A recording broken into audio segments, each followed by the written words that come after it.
51년 차 비뇨기과 의사 김세철입니다. 환자들이 참 좋아해요. 내 마음을 알아줄 거다 하는 거 있잖아요. 7, 80대는 환자가 말이에요. 동료의식을 느끼기 때문에 왜 나도 그런데 뭐 이럴 때는 이렇게 한다 저렇게 한다 이렇게 하면은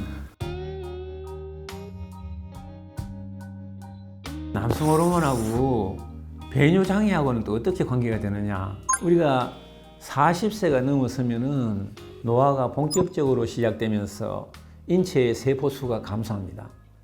모든 장기는 세포로 구성되어 있기 때문에 모든 장기는 다 조금씩 위축이 일어나죠. 작아진다는 이야기입니다. 그런데 인체에 유일하게 남자한테 있는 이 전립선은 노화와 함께 세포수가 증가합니다.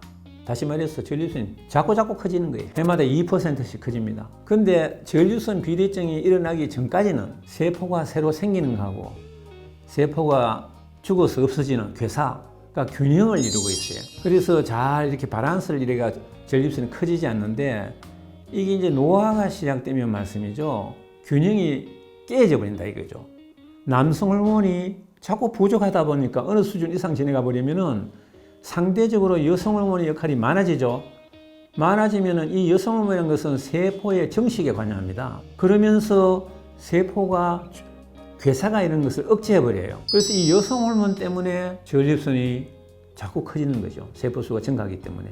남성 호르몬이 감소하는 것이 1차적인 원인이지만은 여성 호르몬의 역할이, 다시 말해 여성 호르몬에 훨씬 더 예민해지는 거예요. 전립선이. 여성 호르몬의 영향을 곧장 잘 받는 거예요. 그래서 세포 정식으로 이어져가 전립선이 커지고 전립선이 커지면은 배뇨장애로 이어진다는 이야기입니다. 옛날에 우리가 이런 이야기가 있었지 않습니까? 오줌빨이 약하면은 정력이 약하다. 이래가지고 술자석에서 친구들이 이렇게 앉아 있으면은 오줌이 마려우면서도 화장실 안 가고 참는다고요. 응? 먼저 가는 사람 이렇게 보면은 정력이 약해서 저런 것 같고 이렇게 오해를 받을까 싶어서. 또 애들도 마찬가지죠. 오줌빨이 누가 이렇게 멀리 날아가느냐. 옛날에 제가 어릴 때는 그 겨울에 다 줄줄이 서가지고 누가 오줌 멀리 날아가는지 그만큼 남성의 힘하고 연관시키는 그런 습성이 있었는데 이게 최근에 와서 과학적으로 조사를 해보니까 연관성이 있다는 이야기입니다. 이 국제 전립선 정상 점수, 배뇨 정상 점수 하는 것이 밑에 나와 있는데 세로줄에 저거는 점수가 많아질수록 정상이 심해진다는 이야기입니다. 점수가 많은 것이 안 좋은 거죠. 종축에 있는 것은 남성 호르몬 농도예요. 이 남성 호르몬 농도가 낮을수록 더 나쁜 거겠죠. 근데 저기 보시면은 상관관계를 줄로 이렇게 표시하면 아래로 쳐지게 돼 있죠. 무엇을 뜻하느냐면은 남성 호르몬이 낮아질수록 배뇨장애 정상 점수는 더 나빠진다는 이야기입니다. 다시 말해서 남성 호르몬과 배뇨장애 정상은 상관관계가 있다는 이야기죠. 이 남성 호르몬이 감소하면은 감소할수록 배뇨장애 증상이 더 많아지는 것으로. 그러면 이제 뭐 남성 호르몬 보충력을 바로 받아야 되느냐 의문이 갈 수 있는데요. 우리가 이 남성 호르몬이 말이죠. 고안에서 생산되거든요. 남자인 경우에 고안에서 생산되는데 고안에서 남성 호르몬을 생산하도록 명령하는 것은 뇌 하수체에 있어요. 그래서 뇌 하수체에서 자극을 할 때마다 남성 호르몬이 생산되는 것입니다. 이걸 갖다가 우리가 쭉 계속해서 남성 호르몬이 생산되도록 하는 것이 아니고 자극을 줬다가 안 줬다가 안 줬다가 자꾸 이런 거죠.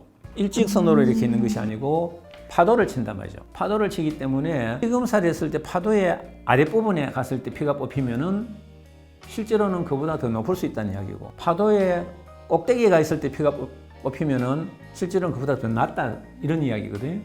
그래서 남성 호르몬을 판단할 때 특히 교과서대로 이야기하면 3번을 반복 검사라고 되어 있어요. 그렇기 때문에 적어도 2번 이상 해보고 부족하다 한 것을 판단을 해야지 한 번 해보고 났다고 당장 보충하면 안 된다는 이야기예요. 실제로 경험해보면은 남성 호르몬이 비정상적인 수준으로 낮게 나왔을 때 다시 해보면 정상 범위로 올라가는 사람들이 드물지 않게 많아요. 그러니까 반드시 이 남성 호르몬인 것은 일정치를 유지하는 것이 아니고 파도를 치기 때문에 파동을 거리기 때문에 2-3번 해가지고 확인을 하고 보충요법을 해야 된다는 것입니다.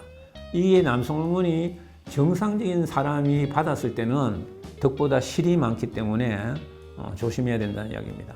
우선은 고안이라는 곳에서 남성 호르몬을 정상으로 생산하고 있는데 내 몸속에 남성 호르몬이 돈단 말이에요. 도우면 고환은 일을 안 하려고 그래요.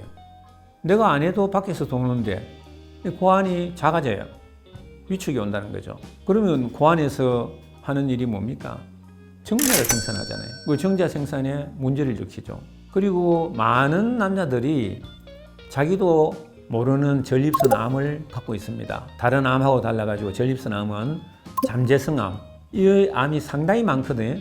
예를 들어서 동양인 같으면은 60, 70대 같으면은 5명 중에 1명은 암을 갖고 있어요. 근데 본인은 모르고 있어요. 이런 환자가 힘 빠졌다고 남성 호르몬을 보충 받으면은 숨어있던 잠재성 전립선암이 임상적 전립선암으로 진행될 가능성이 있다는 이야기입니다. 상당히 위험하죠.